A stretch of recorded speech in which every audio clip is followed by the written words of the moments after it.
인투TV 시청자 여러분 안녕하십니까. 인천투데이와 인하대학교 경인 시그랜트 센터가 함께하는 해양 캠페인이죠. 바다에 놀자.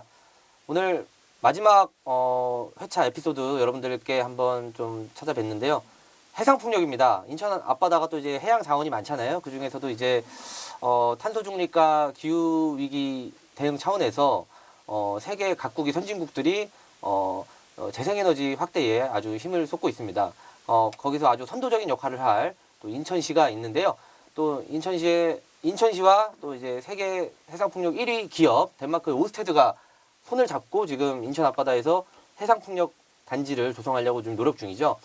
이 과정에서 이제 인천투데이도 취재를 많이 했고, 저희 시그랜트 센터도 좀 많은 자문과 도움을 주고 있는데, 그러면은 이제 오늘 이 자리, 앞으로 인천 앞바다에서 펼쳐질 이 해상풍력의 세계 어떻게 이루어질지 오스테드 박정민 대표님 모시고 이야기 나눠보겠습니다. 안녕하십니까? 네, 안녕하십니까? 사실 저에게 처음에 이제 오스테드의 인천 해상풍력에 대해서 좀 알려주세요라고 이제 섭외했을 때는 대표님께서 직접 나오실 줄 몰랐거든요. 그래서 너무 저희도 좀 감격스럽고, 또 이렇게 인천투데이를 이렇게 좀 생각해 주시는구나. 너무 감사하다는 말씀 드리겠습니다. 그리고 또 이제 박정민 대표님 옆에는 늘 언제나 한 해도 빠짐없이 참여해 주셔서 인천 시민들에게 이 바다의 중요성을 알려주고 계시죠. 시그랜트 윤병일 박사님 나오셨습니다. 안녕하십니까. 네, 저도 이제 한때 인천 해상풍력에 대해서 취재를 좀 많이 했고, 지금 인천 해상풍력을 설명해 드리자면은, 산업자원통상부로부터 발전사 허가를 맡은 업체는 3개예요. 그러니까 남동발전, 그리고 이제 오스테드, 그리고 유럽풍력개발, 뭐 이런 식으로 있는데, 그리고 그 외에 또 준비하는 업체까지 합치면은 한 뭐 15업체 정도 되는 걸로 알고 있습니다. 뭐 정확한 거는 좀 계속 왔다 갔다 변동을 하고 있기 때문에. 근데 그 중에서도 이제 가장 뭔가 선도적으로 사업을 가시권 안에서 추진하고 있는 게 오스테드예요. 어쨌든 세계에서 선도적인 역할을 하고 있으니까 인천 앞바다에서도 제일 먼저 좀 모범적인 모습을 보여주고 계신데, 인천 앞바다에서 이제 오스테드가 진행하고 있는 해상풍력 규모 사업이라든지, 네. 그리고 이제 오스테드가 어떤 회사인가, 네. 이거에 대해서도 한번 설명해 주시면 좋으실 것 같습니다. 네, 고맙습니다. 저희 인천에서 저희 오스테드가 해상풍력 사업을 지금 하고 있는데, 전체 규모는 당초 1.6기가, 그러니까 1,600메가와트의 사업을 시작을 했고, 중간에 어민분들 그리고 이제 지역 주민분들하고 협의하는 과정에서 일부 지역을 좀 축소를 해서 최종적으로 1.4기가와트, 그러니까 1,400메가 정도의 사업을 지금 추진을 하고 있습니다. 저희 오스테드는 덴마크의 국영 에너지 기업이고요. 쉽게 생각하시면 한국전력이다라고 보시면 돼요. 저희 회사가 좀 역사가 좀 복잡하긴 한데, 당초에는 저희 오스테드라는 이름이 아니었어요. 원래는 동에너지, 그러니까 영어로 DONG라고 해서 데니시 오일에, 그러니까 우리나라로 치면 석유공사 같은 느낌의 회사로.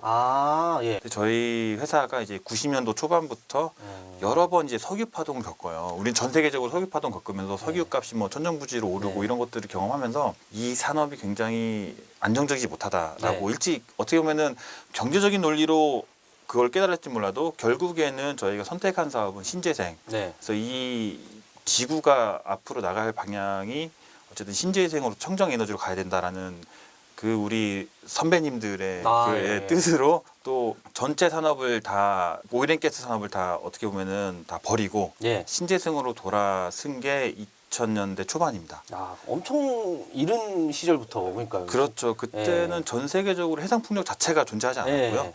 그리고 육상풍력 아니면은 일부 솔라 정도만 굉장히 작은 규모로 있었었던데, 그때 어떻게 보면은 이제 비전을 본 거죠, 회사가. 그 비전을 보다 보니까 이 산업에 집중을 할 수 있었고. 제가 알기로는 덴마크가 과거에는 원자력 선도 국가였던 걸로 알고 있거든요. 해상풍력 이전에 뭐 원자력을 뭐 선도적으로 개발하고 그 세계적인 물리학자들도 배출하면서 뭐 그랬던 나라인데, 저도 좀 예전에 덴마크가 이렇게, 어쨌든 덴마크도 인구도 적은데 강소국이잖아요. 근데 강소국으로서 되게 어쨌든 세계의 재생에너지 시장을 선도하는 모습. 또 이제 오스테드 한국지사 대표님이신데 뭐 덴마크 국적이 있으시다거나 이런 건 아니잖아요. 그런 건 안 예, 주시더라고요. 그죠. 예, 어쨌든 한국에서 어떻게 공개적으로 이렇게 선출되신 그렇죠. 예. 그러신 거고 알겠습니다. 그러면 이제 오스테드가 한국 그 중에서도 이제 인천에서 지금 네네. 사업을 진행하고 있는데 주로 어떻게 진행되고 있죠? 지금 저희가 2018년부터 이제 한국에서 사업을 준비를 했고 네. 이 인천에서 사업을 본격적으로 준비한 건 19년도입니다. 네. 아마 그때 이 기자님하고 이제 그때쯤 이제 좀 예. 알게 되는 그런 예. 시기였던 것 같은데 맞아요. 그때 시기에 약간 태동기였어요. 우리나라의 이 해상풍력. 예. 육상에서 해상으로 넘어오는 예. 태동기였는데 국가에서 어쨌든 신재생 에너지 확대를 좀 목표를 발표를 하기도 하고 네. 저희가 현재 RPS라는 그 신재생 에너지 공급 의무화 네. 제도가 네. 있습니다. 그 제도 하에서 국가에서 일부 보조금을 지급하면서 그때 당시는 3020 신재생 에너지 목표가 발표가 됐어요. 네. 3020이 뭐냐면 2030년까지 전체 에너지 전력의 20%를 신재생이 담당하겠다. 물론 여기서 신재생은 해상풍력뿐만 아니고 뭐 솔라도 있고 여러 가지 다른 에너지원들도 네. 있습니다. 이제 그러한 그 큰 그림을 국가에서 발표하면서 이제 본격적으로 어떻게 보면 한국에서도 이 신재생 그리고 이 해상풍력의 시대가 열렸다라고 그렇게 이해하시면 될 것 같습니다. 시그랜트 윤병일 박사님께서는 인천에서의 그 바다 생태계를 많이 연구하셨잖아요. 그 오스테드가 어떤 그 인천의 그 인천 앞바다의 잠재력을 보고 왔다고 볼 수 있을까요? 먼저 그러면은 왜 인천 해역인가에 대해서 말씀을 드려야 될 것 같습니다. 뭐 예. 우리나라로 보면 서해도 있고 예. 남해도 있고 예. 동해도 있는데 왜 인천 해역에 오스테드뿐만이 아니라 예. 다른 여러 기업들이 이렇게 해상 풍력을 하려고 네. 하느냐? 제가 판단하기로는 인천 해역의 풍황, 그러니까 네. 바람 자원, 뭐 풍속이 됐던 뭐 풍향이 됐던 이런 자원이 우리나라에서 최고는 아닙니다. 네. 최고는 아니지만 그래도 어느 정도 다른 지역에 비해서도 그래도 괜찮은 편에 속하고 또 하나 또 중요한 이유 중에 하나가 개통입니다. 그러니까 케이블. 네. 전력을 이제 생산을 했는데 네. 그 전력을 쓸 수 있는 네. 수요를 이렇게 받을 수 있는 네. 그런 것들이 과연 있느냐. 또 이제 중요한 요인 중에 하나인데 인천 같은 경우에는 수도권이라든가 네. 여러 이제 공단들도 위치해 있고 하다 보니까 그런 수요의 공급을 받을 수 있는 지역이 네. 있다는 점이 또 하나가 될 수 있고요. 또 하나는 인천 이 서해의 수심이 구조적인 또 원인이 될 수가 있는데 해상풍력이라는 게 수심이 너무 얕아도 문제가 되고 너무 깊어도 문제가 네. 됩니다. 그러니까 너무 깊게 되면은 당연히 구조물을 설치하거나 네. 이럴 돈이 많이 때 들겠네요. 돈도 많이 들고 설치하는데 어려울 거고요. 네. 또 너무 낮으면 블레이드가 몇십 미터 이상 되는 아주 큰 건데 과연 그거를 돌릴 수 있는 그런 지탱할 수 있는 게 되겠느냐라는 문제가 있기 때문에 인천의 평균 수심이 한 40m, 50m 정도가 적당하다. 네. 그런 여러 가지 원인 때문에 인천 지역이 네. 가장 적합한 해상풍력의 요지이다 라고 볼 수가 있고 그래서 아까 말씀하신 2030년까지 이런 재생에너지를 개발하기 위한 사업이 민간 주도, 공공 주도로 약 7기가와트 정도 예정되어 있고 사업 규모로 따지면 약 30조 원 네. 정도 되는 걸로 알고 있습니다. 그죠. 30조 원. 네, 7기가와트. 그러니까 정리해 주신 말씀 들어보면 그죠. 뭐 인천 바다의 그 퀄리티가 그 앞바다의 그 바람 퀄리티가 뭐 국내 최고까지는 아니지만 네. 하긴 그 수도권 배후 인구가 뭐 서울, 경기, 인천 합치면은 거의 3천만 되잖아요. 절반 이상이 지금 맞습니다. 대한민국 수도권에 살고 있으니까. 그리고 그러면 그 많은 수요를 그 많은 전력 수요를 공급하기에 되게 용이하다는 거 아니에요? 네, 맞습니다. 어쨌든 그 수도권이라는 개념으로 들어오니까 확 이해가 되네요. 그렇죠. 이게 전력을 네. 보면은 이게 수요와 공급이 네. 밸런스가 맞아야 되거든요. 네. 이 인천이란 지역이 굉장히 좀 특이하면서 중요한 역할을 우리 수도권에 하는 것 중에 하나가 전체 수도권의 그 전력을 생산해서 밀어주는 역할을 하고 있어요. 네. 인천 자체가. 그래서 네. 인천이 현재로도 뭐 영흥화력을 네. 비롯해서 여러 원들이 있는데 이 원들이 수도권으로 전력을 공급해주면서 여러 공단들의 전력을 좀 받쳐주고 있는 네. 상황이거든요. 알겠습니다.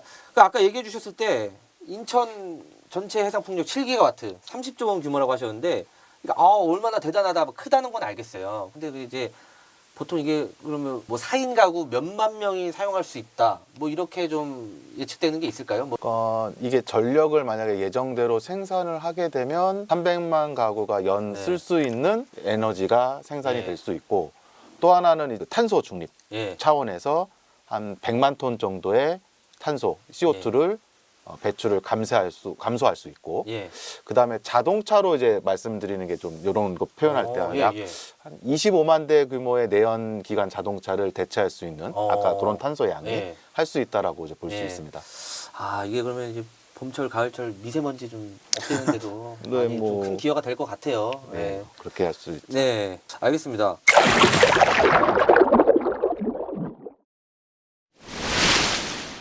그러면은 이제 그 중에서도 어쨌든 7기가 중에 1.4기가와트 20%를 담당하는 겁니다. 인천 앞바다에서 하는 해상풍력 중에 지금 어디에 지금 정확히 조성되고 있으면서 언제를 목표로 지금 추진되고 있나요? 네, 저희 이제 보시다시피 저희가 1.4기가 예. 1,400메가와트의 규모가 예. 두 개 사업으로 나눠져 있습니다. 물론 한 개 사업 자체로 저희는 추진을 하고 있는데 예. 이제 구조상 이제 800메가, 600메가 이 두 개로 나눠져 있고 그걸 1호, 2호로 지금 나눠져 있습니다. 예.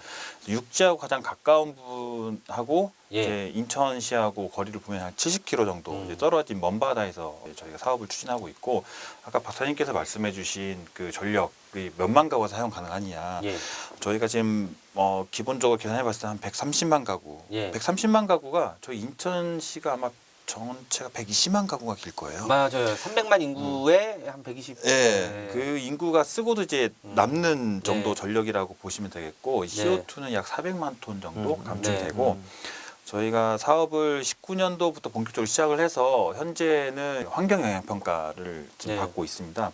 환경영향평가를 받는 거는 한 2년에서 3년 정도 시간이 좀 네. 걸리거든요. 그래서 착공을 한 28년 정도 저희가 예. 지금 계획을 하고 있고요. 이제 30년이 조금 넘는 시기에 저희가 완공이 돼서 돌아가는 터빈을 볼 수 있지 않을까라고 예. 생각을 하고 있습니다. 실제 어쨌든 그 첫 삽을 떠서 이제 완공되는 데는 2년 정도면 뭐 충분한가요? 공기가? 2, 3년 정도 예. 규모에 따라 다르긴 한데 이 정도는 예. 한 3년 정도 이제 네. 내륙 공사까지 포함하면 그렇게 네.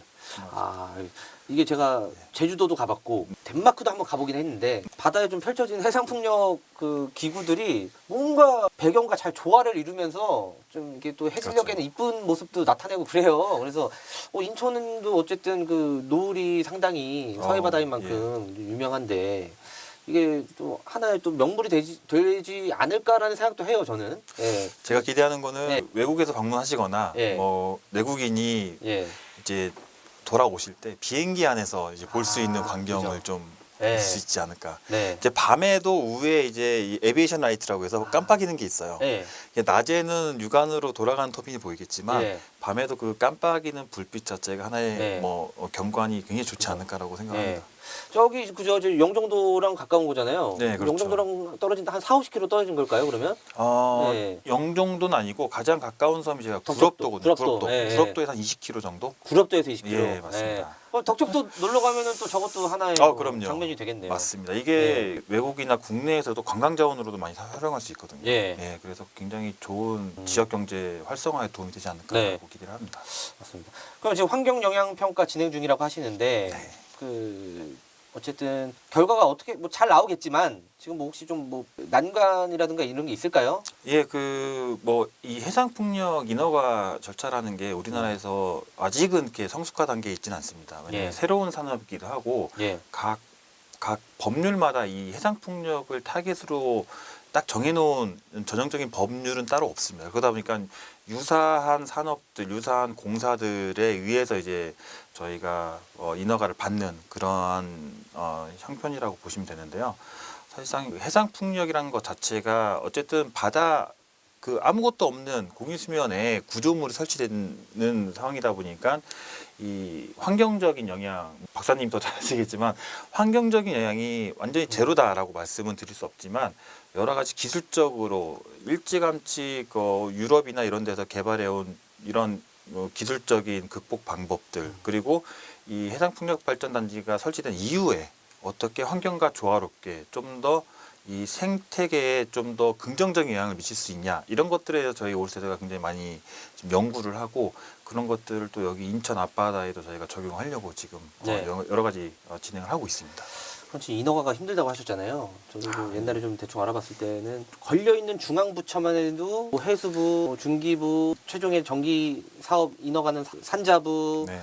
그리고 환경영향 평가하니까 환경부도 같이 들어가고 근데 여기다 또 지자체 인천시, 뭐 옹진군 근데 이제 이 하나로 일원화된 체계가 없는 거잖아요. 해상풍력은 이렇게 대규모로 조성된 사례가 별로 없으니까. 현재는 좀 그렇습니다. 제주 특별자치도는 조금 별개고 네네. 그러다 보니까 좀 힘드신 것들이 많을 것 같은데 아니 그러면은 오스테드에서 오셨으니까 덴마크 같은 경우는 좀 어떻게 진행되는지 궁금합니다. 덴마크가 전 세계 해상풍력의 인허가에 약간 그 귀감이 되는 예. 그런 케이스로 이제 서대를 많이 하는데 네. 우리가 흔히 말하는 원스톱샵이라는 거를 적용하고 있어요. 원스톱샵이요? 예, 네. 원스톱샵 같은 경우는 여러 나라들은 우리나라도 그렇지만 뭐 한 9개 부처에 따로따로 뭐 쫓아다니면서 네. 다 따로따로 인허가를 신청을 하고 협의를 보고 그 안에서도 뭐 두세 개씩 펼쳐지면 우리나라 같은 경우 한 30개 가까이 될 겁니다. 인허가. 예. 근데 이제 덴마크 같은 경우는 한 개의 부처가 예. 그 원스톱샵이라는 거를 담당을 해서 거기에 한꺼번에 제출을 하면 그거를 정부 자체에서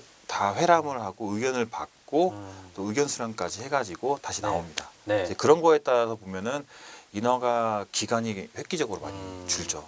네. 아, 그 인허가 창구를 단일화한 거잖아요. 맞습니다. 그렇게 해가지고 행정적인 지원을 맞습니다. 예, 하다 보니까 그러다 보니까 또 이렇게 이제 해상풍력이 좀 강대국이 된 것 같아요. 강대국이기도 하고 예. 우리나라나 다른 국가에서 개발하는 것보다는 훨씬 저렴하게 아, 개발을 할 수가 있습니다. 예. 저렴하다는 거는 비용 자체가 저렴하기도 하지만 그게 우리나라의 주민들은 보통 이게 세금이라고 많이 생각하잖아요. 예, 예. 이 전기세를 세금이 절감될 수 있는 예. 효과가 나타날 수 있는 거죠. 예, 아 이해했습니다. 그러네요. 그러니까 어쨌든 뭐 그 행정 절차도 줄이면서 사회적 비용도 줄어들고. 맞습니다. 네.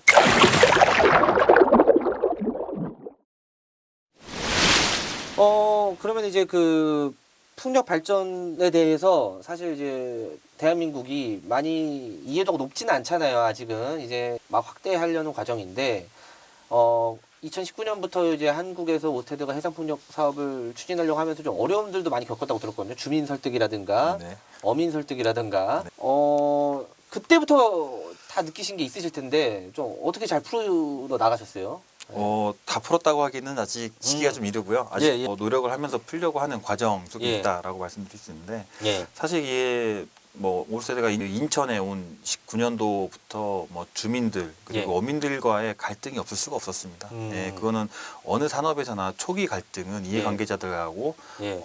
발생될 수밖에 없는 어떻게 보면 숙명인데 초기 한 2년 정도, 2~3년 정도는 예. 어민들하고 주민분들께 이 산업을 이해시키고 예. 설득하는 작업에 집중했던 것 같아요. 물론 그때는 저희가 바람을 측정하면서 사업성을 검토하는 시기였기도 했지만 가장 이해관계가 깊었던 뭐 어민과 주민분들 어떻게 보면 섬에 거주하시는 주민들 저희 현장에서 이제 어업 활동하시는 어민분들이 어떻게 보면 가장 반대를 많이 하셨던 분도 네. 계시고 또 이 전 세계적인 시류에 따라서 많이 동의를 해주신 분도 계셨고 이제 그 가운데서 저희가 할 수 있는 거는 지속적으로 이 산업이 어떻게 이 지역 사회 그리고 각 섬 그리고 이 인천시에 기여를 할 수 있을지 기여라는 부분은 경제적인 기여도 있지 않습니까? 네. 그리고 경제적인 기여는 뭐 지자체에도 기여할 수 있지만 각 섬 주민분들, 어민분들께 기여할 수 있는 부분도 있고 그리고 두 번째로는 환경적으로 유해하지 않는 그런 점들을 많이 설득하는데 시간을 많이 쏟았고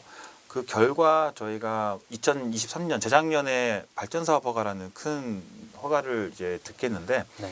그때 발전사업 허가를 받기 전에 네. 저희가 이제 어민분들 그리고 주민분들하고 같이 다 같이 상생하자는 네. 그런 의미에서 큰 상생 협약에 대해서도 아. 같이 협의를 해서 현재는 매달 한 번씩 예. 이제 같이 모여서 예. 저희가 어떻게 사업을 진행하고 있는지 투명하게 공개도 하고 그분들의 목소리도 청취하고 예. 그렇게 잘 진행을 하고 있습니다. 아 그러면은 네. 그 주민 수용성을 확보하고 갈등을 풀어낸 게 발전 사업 허가를 받는데도 크게 작용했겠네요. 맞습니다. 발전사업 허가는 저희는 그 주민들 그리고 어민분들의 그 동의가 필수라고 봐요. 네, 그게 되지 않으면 이 예. 사업은 한 발짝도 나갈 수 없습니다. 네. 예. 아, 이게 사실 그 전국으로 쳤을 때도 되게 좀 뭐 선도적인 사례라고 봐야 될까요? 아니면은 딴 데에서는 어느 정도 좀 갈등이 잘 봉합된 데가 사례가 있었을까요? 사실 이게 지역별로 조금 특색은 있어요. 뭐 전남의 신안군이나 이런 곳과 같이 지자체에서 나서서 예. 많은 갈등들을 중간에 중재를 해주고 그런 지자체가 있는 반면 인천이나 이런 지역 같은 경우는 이제 좀 뒤늦게 이 산업이 이제 들어오기도 했고 예. 초반에는 저희도 지자체도 그렇고 관계 기관들 지역의 관계 기관들도 함께 설득해야 되는 작업들도 했는데 다행히도 현재는 많은 이해를 해주시고 이해도가 많이 높아 계세요. 예. 더구나 뭐 아시겠지만 인천에서도 자체 정부 주도의 또 사업을 또 네. 하고 있기 때문에 현재로서는 이제 이 네. 같이 이제 이해도가 많이 높아져 있다. 네. 네, 그렇게 보시면 되겠습니다. 아, 그럼 윤병일 박사님 그 일단 오스테드를 기점으로 이렇게 해상 풍력들이 많이 생기면 뭐 인천 생태계에는 뭐 어떤 뭐 변화라든가 아니면 좀 더 뭐 좋은 점이 생길 수도 있고 뭐 이런 게 있을까요? 일단 환경적인 측면을 말씀을 해주신 것 같아서 그거를 좀 예. 보충 설명을 제가 좀 예. 드리면 우리나라에서 이제 대규모 이렇게 해상풍력 단지가 실제 조성된 사례는 뭐 신안 사례가 조금 있긴 하지만 사실 대규모까지는 아니고요. 그럼 이렇게 들어왔을 때 환경에 과연 얼마만큼 피해를 줄 것인가? 분명히 저는 뭐 100% 피해가 없습니다라고 주장을 할 수는 없다고 봅니다. 피해는 분명히 있을 텐데 과연 그 피해를 최소화할 수 있는 방안은 무엇일까? 그리고 또 하나는 그런 피해로 인해서 현재 지금 얘기가 나왔으니까 5세대 발전단지 내에서 어업 활동을 하고 계신 분들의 어떤 일자리라든가 그런 어업 소득 부분에 대한 피해를 어떻게 하면 보상을 해드릴 수 있는 문제, 이게 뭐 어민 수용성 문제겠죠. 이런 부분에 대한 걸 하기 위해선 가장 필요한 거는 현재, 그러니까 발전단지가 현재 들어오기 이전에 현재 여기 인천 앞바다의 상황이 어떠냐, 환경적인 문제든 아니면 현재 어업 현황이든 요거에 대한 아주 기본적인 조사가 반드시 이루어져야 다음에 만약에 발전단지가 들어왔을 때 이렇게 변했다 또는 저렇게 변했다, 그러니 이렇게 뭐 보상을 해야 된다 아니면 이렇게 저감 대책을 마련해야 된다, 이게 기본이 돼야 될 것 같습니다. 비단 이 얘기는 어민들이라든가 주민 아니면 환경적 측면이 아니라 사업자 측면에서도 뭐 과다한 보상이라든가 좀 어민이나 이런 분들의 좀 불미스러운 좀 과한 요구에 대해서도 대비할 수 있는 그런 근거 자료 마련을 위해서라도 이런 게 필요하다고 보고 있고, 그래서 아까 박정민 대표님께서 말씀하셨던 저희가 월 1회 어떤 이제 주민들과 그다음에 사업체, 그다음에 저희가 따로 만나서 이렇게 지원 기관으로서 양쪽 기관의 의견을 수렴하고 어떤 특정 집단의 이익을 대변한다기보다 양 기관의 어떤 조율과 할 수 있는 그런 자리를 매번 마련하고 있고요. 그게 지금까지 잘 되어오고 있기 때문에 발전 허가도 좀 이루어질 수 있었고, 그다음에 다른 뭐 주민들이라든가 여기 어업 활동을 하시는 분들과의 조율 같은 것도 이런 것도 현재는 잘 진행이 되고 있는 상황입니다. 다행인 것 같습니다. 어쨌든 좋은 선례를 남겨야 된다는 점. 네. 제가 예전에 어쨌든 제가 그 해외 기획 취재 지원 사업으로 덴마크를 다녀온 적이 있어요. 해상풍력을 취재하러 가본 적이 있었는데 거기 덴마크 관계자들이나 이제 어민 관계자들 만나면은 당시에 그 덴마크 분들은 이제 정부에 대한민국 정서와 조금 다르게 정부나 이렇게 지방 정부가 하는 거에 대한 신뢰가 있더라고요. 일단 먼저 우리나라보다는 좀 민주주의 역사가 좀 더 오래되기도 해서 그런지 몰라도, 그래서 이제 그 당시에 어민들도 이제 해상 풍력으로 인해서 뭔가 보상이나 어쨌든 그리고 이제 일자리 전환이나 이런 거에 대해서 해주겠다는 믿음이 있어서 크게 반대가 없었다고 하더라고요. 그래서 전 당시에 대한민국에서 이 상황 어민들의 반대가 심한 상황을 잘 이해 못하는 경우가 있더라고요. 그래서 근데 이제 저희도 이제 앞으로 이런 좋은 선례들이 많이 생기다 보면은 앞으로도 이 오스테드가 이제 좋은 선례를 남기면서 향후에 또 그런 사회적 비용도 많이 줄어들지 않을까 이런 저도 기대는 해봅니다. 네.